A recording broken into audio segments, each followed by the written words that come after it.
په دې کې بل رنګه ماحول و، د بجلۍ کوټه وه. د دې کوټې پر دیوالو عجب شایان ځوړند وو، په چاړو غوځ غوځ حلال شوي انسانان ځوړند وو. یو خوا جټکې پلس د نوکانو د ایستو سامان وو، بل خوا زنځیر و د پنسۍ ځوړندېدو سامان وو. زما لاسو ته یې تر شا هتکړې واچولې، بیا یې زما پر مخه تورې پټۍ واچولې، پلس یې راواخیستو، له ما به یې نوکان ایستل. دغه نوکان یې تش په جرم د افغان ایستل.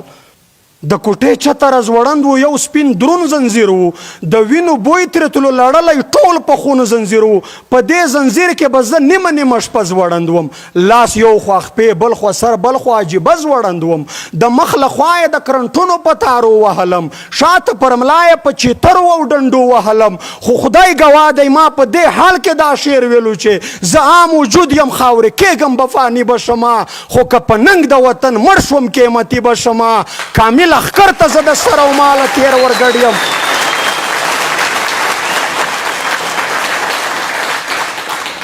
خو خدای ګواه چې ما په دې حال کې دا شعر ویلو چې زه موجود یم خاورې کېږم به فاني به شمه، خو که په ننګ د وطن مړ شوم قیمتي به شمه. کامل اشکر ته زه د سر او ماله تیر ورګډ یم، نو په دې نه یم چې په دار یا زنداني به شمه. ما که په ننګ د افغان کلکه توره وتړله، اصلي وارث د خوشحال خان او ابدالي به شمه. که مې د ستا په شو کېدلي وربل ننګ نه وکړو، د وطن پیغلې خپل تاریخ ته تومتي به شمه. او که د بدن وینه مې تویه شوه په حق د مظلوم، نو ګیلامنه افتخار د خپل پردي به شمه.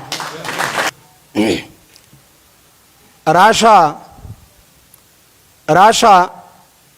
چې هیر دې شي د ظلم هر قانون پښتونه، چې درنه هیر کړي یا زید نمرود فرغون پښتونه. په ما هم دغه جبر تیر دی نن پرون پښتونه، مختصر واوره د فوجي زندان مضمون پښتونه. دغه قید کله د عامشان زندان په څیر و، دغه زندان سم د ژوندو د قبرستان په څیر و. یوه وړه غوندې کوټه وه د بکسې په رنګه، زه پکې قید ومه د مړي د ډانچې په رنګه. د دې کوټې به وینې وینې دیوالونه مات وو، له ډېر تنګون نه پرې قیدیانو خپل سرونه مات وو. د دې کوټې پر دیوالو پورې مازغه شخ وو، د انسانانو وینې زوې وویشته شخ وو. په دې کې تش پاسویلی او عبادت بندیز وو، په دعاګانو های او هوی پر تلاوت بندیز وو. دومره ګرمي به وه چې سم به په خولو کې لوند وم، خو خوله دومره لکه سم چې په اوبو کې لوند وم. دغه وړه کوټه به ټوله له میژو ډکه وه، ټوله له ماشو حشراتو تکلیفو ډکه وه. بس لنډه دا چې دا له هر قسمه سختو ډکه وه. په دې کوټه کې وه په خوب او په آرام پابندي. خوب آرام څه چې وه د خدای پر تش سلام پابندي. پوره یوه میاشت ما په ولاړه ګرځېدو تېره کړه، دوی شپه ورځ پر ما او په چغو او نارو تېره کړه، چې په ولاړه به مې سترګې پټېدې له خوبه، لا به په ما چې ناڅاپي چاپېره تلې له خوبه. نو دوی به سترګو ته ترخې تودې اوبه راتوی کړې، لکه د اور ګرمې اوبه به یې په زړه راتوی کړې. بیا به یې خپې زما ور ایستې د پنجرې نه بغیر، زما تلي به یې ورکش کړل د پاڼې نه بغیر. بس څو کسان به و دستي به شول شروع په وهل، زما په خپو پورې یې شپږ اتله وړ ماتول. بیا به پر هغه وینو ډکو خپو ولاړ ومه، لاس تر شا بند او سترګې بند څو شپو ولاړ ومه. چې به یو وخت ډوډۍ راتلله دې کیسو ډکه وه، ټوله په شا مخ له سرو کیښو یو چینجو ډکه وه. ما سره څنګ په څنګ یو بل بې ګناه ځوان قیدي و، د بل ځای نه و هم د دې وزیرستان قیدي و. فوج په زوره پرې منل کړي هېڅ بد یې نه و، سزا یې دومره ورکوله چې هېڅ حد یې نه و. اوف د هغه ځوان هغه نارو له ما نه زړه وړی دی، هغه فریاد هغه سورو له ما نه زړه وړی دی. خو د یوې کیسې یې سم له ما نه زړه ویستی دی. د بې خودۍ حال کې یې دا چیغه بار بار وهله چې ظالمانو د الله او د رسول په خاطر زه بې ګناه یم چې وړه لور مې یتیمه نه کړی.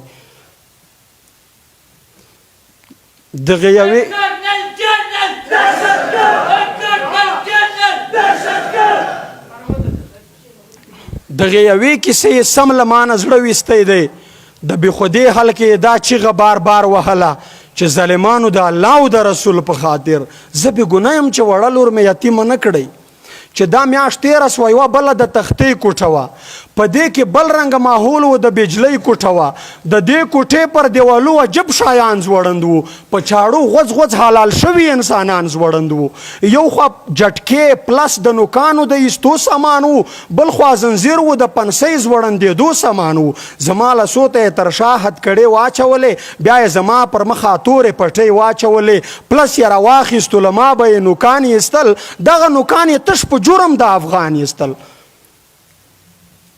د کوټې چته راځوړند و یو سپین درون زنځیر و د وینو بوی ترې تلو لړلی ټول په خونو زنځیر و په دې زنځیر کې به زه نیمه نیمه شپه ځوړند وم لاس یو خوا خپې بل خوا سر بل خوا عجیبه ځوړند وم د مخ له خوا یې د کرنټونو په تارو وهلم شاته پر ملا یې په چیترو او ډنډو وهلم خو خدای ګواه دی ما په دې حال کې دا شعر ویلو چې زه عام وجود یم خاورې کېږم به فاني به شمه خو که په ننګ د وطن مړ شوم قیمتي به شمه کامل اخکر ته زه د سره و ماله تیر ورګډ یم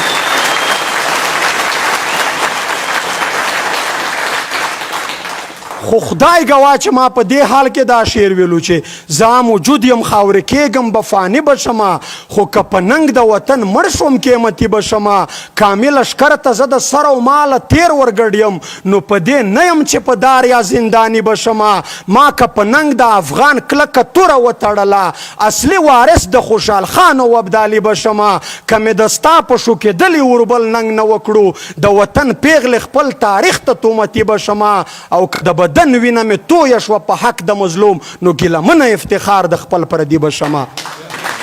په دې کوټه کې یوه د اوسپنې چوکۍ پرته وه پر دې چوکۍ غیر چاپیر توره زولنې پرته وه بیا یې پر دغه چوکۍ وتړلم سم یې بند کړم بیخي مې ساه اخیستی نه شوه سم محکم یې بند کړم دغه چوکۍ له لاندې ورو ورو ګرمېده راپسې بوی به راتلو د تن جامه به سوځېده راپسې په دې چوکۍ یې لګول د برق په تار شټونه د اور لمبې وې راکول به یې بار بار شټونه ځینې سزاوې خو په خوله د یادېدو نه دي ځینې لمحې د یادېدو بیانېدو نه دي دوی هڅه کړه زه په مرانو لړمو خوړلم ژوندی انسان وم په ژوندونه یې په سپو خوړلم یو ګیرور سړی راتلو چې خوشخبري در کوم نن به سهار د اذانه پر وخت پانسي در کوم زه به خوشحال شوم چې شکر دی چې زر مړ شمه چې بېننګي رانه ونه شي بهادر مړ شمه بس هره شپه به یې ویل چې نن تیار اوسه د پانسۍ وخت یې رانږدې شولو بیدار اوسه ما ته به مینه مور ماشومه لور را یاده شوله خو د وطن به هره بوره مور را یاده شوله ما ویل که مرم شکر په ننګ د مظلومانو مرمه زه د وطن په کونډو بورو یتیمانو مرمه چې به سهار شو په دیکو به یې روان کړمه زه بس په چیترو او ډنډو به یې روان کړمه زه سترګې مې بند په زخمي خپو به یې روان کړمه زه د لږ مزله پس عجبه حادثه راغلله د لږ مزل نه پس عجبه حادثه راغلله هر خوا قبرونه و د مړو هدیره راغلله زما و مخ ته ډېر د کم عمر ځوانانو وژل په یو ساعت کې 4-5 کسانو وژل تیار یې جوړ و زه یې لاندې جوور کان ته کوز کړم دوی ظالمانو په ژوندونې قبرستان ته کوز کړم پاس یې په غاړه په تړلي مخ کسان ولاړ وو په وینو رنګ د انسانانو کسبان ولاړ وو ځینې وې لاسو کې ګمټې ځینې بیلچې نیولې ځینې وې زما په سر ټوپکې تماچې نیولې ویلې چې اوس وایه زموږ کیسه منې و که نه اخري وارننګ دی دا خپل سر دې ساتې و که نه خو ما ورغبرګه کړه چې شا بسئ ګزار کوئ زر زر مې ووژنئ د څه شي انتظار کوئ که ذره ذره ټوټه ټوټه نیم نیم شمه افغان پښتون یمه قسم دی که تسلیم شمه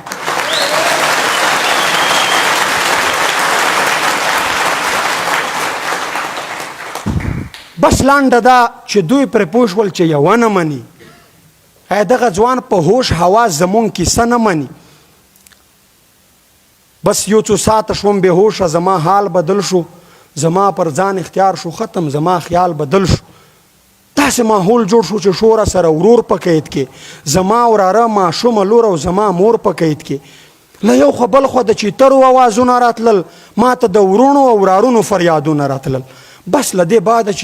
بس له دې بعده چې دوی ما باندې هر څه ویلی دي زه په دې پوه نه یم چې ما بد او کشه ویلی دي نو پښتنو ورونو زما دا مختصر بیان و دا پر ما تیر په فوجي قید کې د مخشر بیان و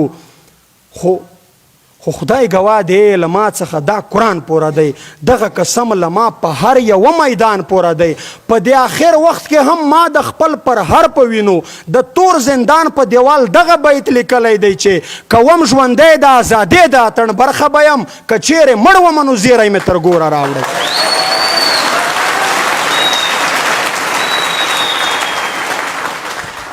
کوم ژوندی د ازادۍ د اتڼ برخه به یم که چیرې مړ ومه نو زیری مې تر ګوره راوړی ځکه چې ما و خپل ولس ته په بار بار ویلي دا مې په شعر او په ټپه کې دي په جار ویلي چې یا وطن او یا کفن دا مې شهار دی پښتانه روي خومه دا مې کار دی ما د حق په لار قبول دی په سر سترګو ګیلمنه که زندان د یو کدار دی له توجه مې ونه رهي